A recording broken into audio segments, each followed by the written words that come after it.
디모데후서 3장 16절입니다. 디모데후서 3장 16절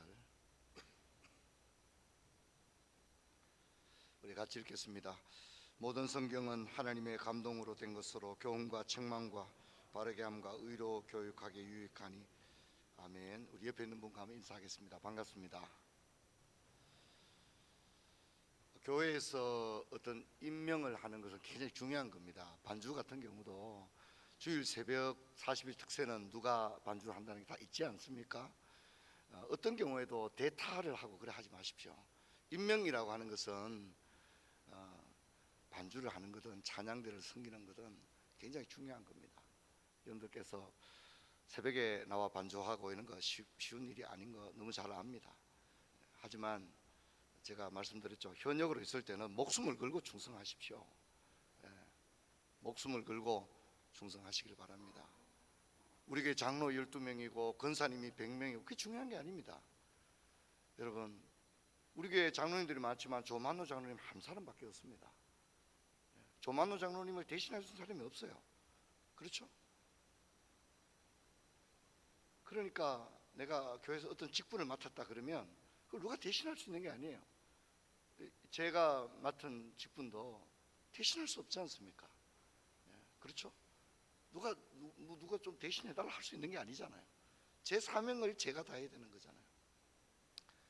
교회 이제 사람이 많으면 누가 하겠지 그렇게 생각해서는 안 됩니다. 여러분, 직분 맡은 것은 담임 목사가 여러분에게 하라고 한 것도 아니고 저는 확신합니다. 하나님의 부르심인 줄 믿습니다. 하나님께서 나를 부르셨다. 직분 맡은 분들도 은퇴하는 그날까지는 최선을 다해 일하십시오. 현역이기 때문에 열심히 일해야 됩니다. 은퇴하고 난 이후에야 건강이 여의치 않으니까 교회 봉사하는 일에 어떻게 젊은이들도 있는데 이렇게 부탁을 하겠습니까? 하지만 주님 앞에 공적으로 은퇴하는 그날까지는 목숨을 걸고 헌신하고 충성하는 그런 마음을 가져야 합니다. 성도 여러분, 오늘은 신구약 중간사에 대해서 얘기를 하려고 하는데 이게 굉장히 중요합니다. 오늘 하루 좀 생각했으면 좋겠습니다. 여러분 알다시피 말라기에서 마태복음까지 한 400년 정도의 시간이 있는데 이것을 이제 신구약 중간기라고도 하고 이걸 좀 어려운 말로는 제2성전시대 이렇게 부릅니다. 제2성전시대. 어디 가서 제2성전시대 그러면 이게 뭔 말인가? 우리 담임 목사님 한 번도 얘기 안 했는데 주로 이제 신약, 구약, 신약 학자들이 요즘 제2성전시대란 말을 굉장히 많이 합니다. 이 제2성전시대에 대한 책들도 많이 나오고 있는데 제2성전시대가 뭐냐? 내가 교회를 그래 오래 다녔는데 제2성전시대가 뭐냐? 신구약 중간기 400년을 다른 말로는 제2성전시대 이렇게 부릅니다.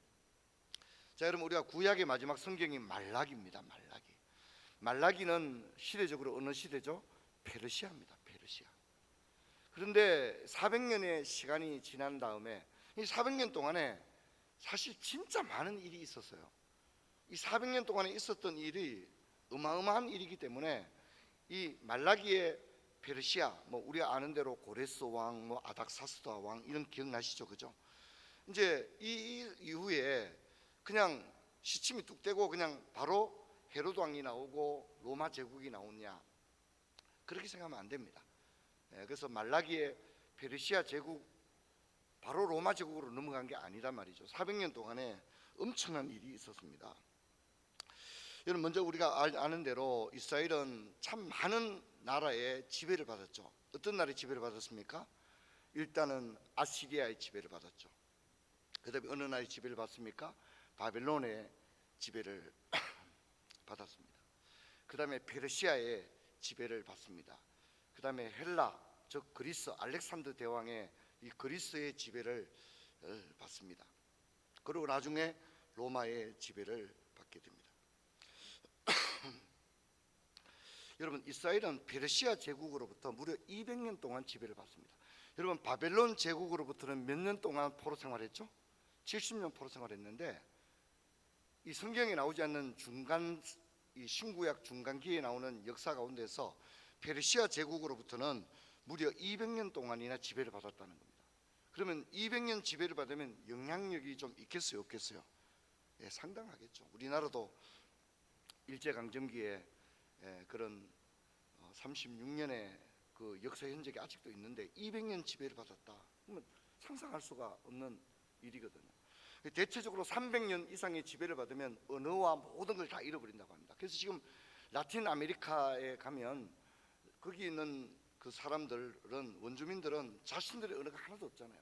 모두 유럽 언어인 포르투갈어와 스페인어를 쓰고 있는 것을 볼 수 있습니다. 자, 그러니까 이스라엘이 참 대단한 겁니다. 아시리아, 바벨론, 페르시아, 또 헬라, 로마 이리 지배를 받았는데도 자신들의 언어와 자신들의 신앙을 가지고 있다고 하는 것은 참 대단한 일이 아닐 수 없습니다. 여러분, 우리가 아는 대로 페르시아 제국은 고레스 왕, 다리오 왕, 아하수에르 왕, 아닥사스다 왕 이런 왕들 다 기억나시죠? 그리고 이때 어떤 사람들이 나옵니까? 다니엘, 에스겔, 수르바벨, 학개, 스가랴, 에스더, 에스라, 느헤미야, 말라기, 소선지서, 소선지자 이런 사람들의 시대가 나오는 겁니다. 자, 그런데 이 페르시아 제국이 무너지고 이제 알렉산더 왕이 다스리는 그리스가 헬라 제국이 세워지는데, 헬라 제국은 역사가 그렇게 길지 않습니다. 프레젠테이션 좀 보여주실까요? 30년 정도. 알렉산더는 매우 짧은 시간입니다. 근데 여러분, 알렉산더는 33년을 살고 죽지 않습니까? 그죠? 근데 예수님도 33년을 살고 죽었다는 공통점이 있죠. 근데 알렉산더 대왕, 우리 성경 읽다가 알렉산더 대왕이 나하고 무슨 상관이 있느냐? 상관이 있습니다. 여러분, 알렉산더 대왕이 했던 중요한 일은 뭐냐면, 알렉산더 대왕은 아리스토텔레스에 아주 집착했던 왕입니다. 그래서 아리스토텔레스를 최고의 학문으로 여겼고, 알렉산더 대왕이 넓은 영토를 이렇게 차지하는 것만 중요하게 여긴 게 아니라 이 헬라 문화를 보급하는 것을 사명으로 여겼습니다. 그러니까 당연히 뭡니까? 헬라어를 보급했습니다. 이스라엘 사람들에게도 여러분, 알렉산더 대왕이 이스라엘을 점령합니다. 유대를 정복합니다. 유대를 정복한 다음에 일본이 우리에게 일본어를 사용을 강요했는 것처럼 알렉산더 대왕은 헬라어 사용을 강요하게 됩니다. 그러니까 본의 아니게 유대인들은 자기 뜻과 관계없이 뭘 배우게 되었다고요? 헬라어를 배우게 된 거예요. 헬라어를 공부해야만 하고 사용해야만 하게 되었다는 거죠. 근데 이것이 나중에는 뭡니까? 로마 시대 주님이 오시게 되는, 그리고 헬라어로 신약 성경이 번역되게 되는 어떤 배경들이 되어집니다. 여러분, 역사의 주관자는 하나님이신 줄로 믿습니다. 그 하나님이 하시는 모든 일들은 당시대 사람들은 그 의미를 알지 못하지만 하나님은 미리 바둑에 포석을 두듯이 알렉산더 대왕을 통하여 헬라어를 널리 보급하게 했고, 특히 이스라엘에도 헬라어를 사용하도록 강제했다는 것입니다. 여러분, 그건 다 하나님의 뜻이 있는 거죠. 자, 이래 알렉산더 대왕은 일찍 죽었지만 알렉산더 프레젠테이션을 좀 더 보여줘야 됩니다. 알렉산더 대왕의 아들들이 나라를 나누어 다스리게 되는데, 많은 왕조들이 있습니다. 우리가 세계사에도 다 배우게 되는 이 왕조가 등장하게 됩니다. 프톨레미 왕조가 100년 정도, 그럼 셀루쿠스 왕조가 30년 정도, 이렇게 헬라 제국이 상당히 오랜 시간 왕조로 나뉘어서 제위되게 됩니다. 자, 이제 이때 어떤 일이 일어났냐면, 이 아주 압정을 펼쳤던 한 왕이 있습니다. 이 왕이 안티오쿠스라는 왕인데, 이 왕은, 안티오쿠스라는 왕은, 이 셀루쿠스 왕조의 안티오쿠스라는 왕은 아주 유대인을 싫어했습니다. 유대인을 말살 정책을 폈습니다. 그리고 유대인들에게 할례를 하지 못하도록 창피를 보여주기 위해서 남자들을 나체 상태에서 운동 경기를 막 하게 만들었습니다. 근데 유대인들은 할례를 행했으니까 표가 나잖아요, 그죠? 그래서 유대인들을 할례를 못하도록, 그래서 유대인들 가운데는 이때 당시 어떤 문화가 있었냐면 재할례 문화도 막 생겼습니다. 할례를 했다가 할례를 다시 없애는 이런 일들도 막 일어나게 되어집니다. 이 안티오쿠스는 얼마나 악랄했냐면 안식일을 금지시켰고, 또 성전에서 돼지고기를 인위적으로 막 일부러 막 바칩니다. 그래서 유대인들을 막 학을 떼게 하는 거죠. 유대인들을 못 살게 굴고 유대인들을 괴롭히는 일을 안티오쿠스가 그렇게 했습니다. 자, 이때에 이걸 견디다 못해서 마카비 혁명이 일어나게 되어지는데, 이 하스몬가의 마띠디아라는 사람이 유대인과 헬라인들이 제우스 신에게 돼지고기를 막 바치고 이렇게 할 때 이걸 견디지를 못합니다. 어떻게 이렇게 할 수 있느냐?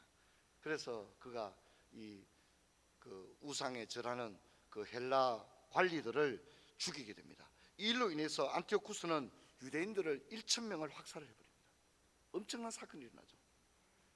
이게 성경에 안 나오는 얘기인 거죠, 그죠? 자, 이렇게 되니까 유대인들이 드디어 일어납니다. 할례를 금지하고 성전에 돼지고기를 바치고 우리는 못 견디겠다. 그래서 마카비 혁명이 일어나는 겁니다. 그런데 마카비 혁명이 일어나서 이 나라를 완전히 무너뜨리고, 안티오쿠스를 완전히 무너뜨리고 하스몬 왕조라고 하는 왕조를 세우게 됩니다. 여러분, 우리가 오늘 헤롯 왕 그러면 별로 이미지가 좋습니까, 안 좋습니까? 근데 헤롯 왕 그렇게 생각하면 굉장히 기분 나쁩니다. 왜냐하면 헤롯 왕은 자기 스스로는 어느 왕조라고요? 마카비 왕조의 아주 혈통이 있는 왕조라고 생각을, 자신은 스스로 그렇게 생각하고 있다는 거죠.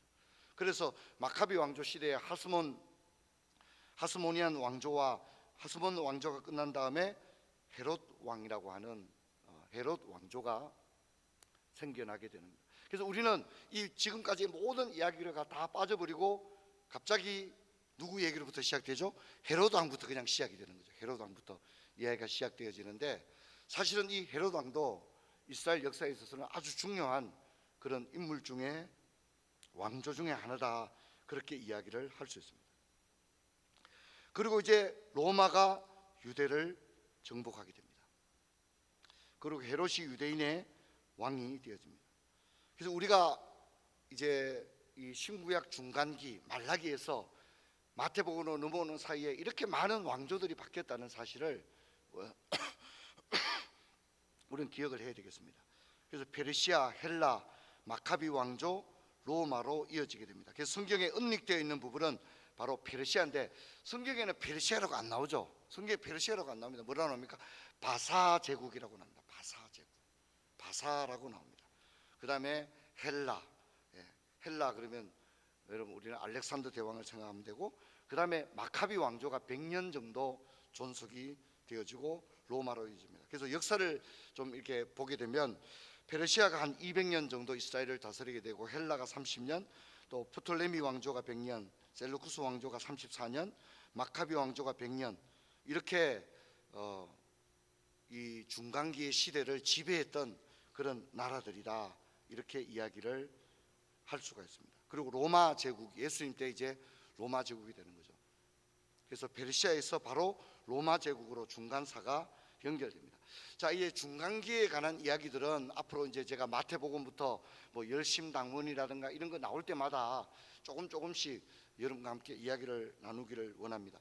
이제 뭐 구약 스터디를 하고 신약 스터디를 하는데, 할 수 있으면 여러분들이 평소에 좀 듣기 어렵고 또 설교 시간에 뭐 이런 주제를 말하기 어려운 그런 내용들, 그래도 교회를 30-40년 다니는데 뭐 어느 정도 좀 알아야 할 그런 부분들에 대해서 제가 좀 말씀을 하려고 하는데, 이 400년 동안 무슨 일이 있었느냐, 또 400년 동안 어떤 일이 있었느냐고 할 때, 이 400년 동안 있었던 일 중에 또 하나의 매우 중요한 축을 차지하는 게 뭐냐면, 외경이 이 시대에 다 나왔다는데 특징이 있다는 겁니다. 외경이라고 하는 거 들어보셨습니까?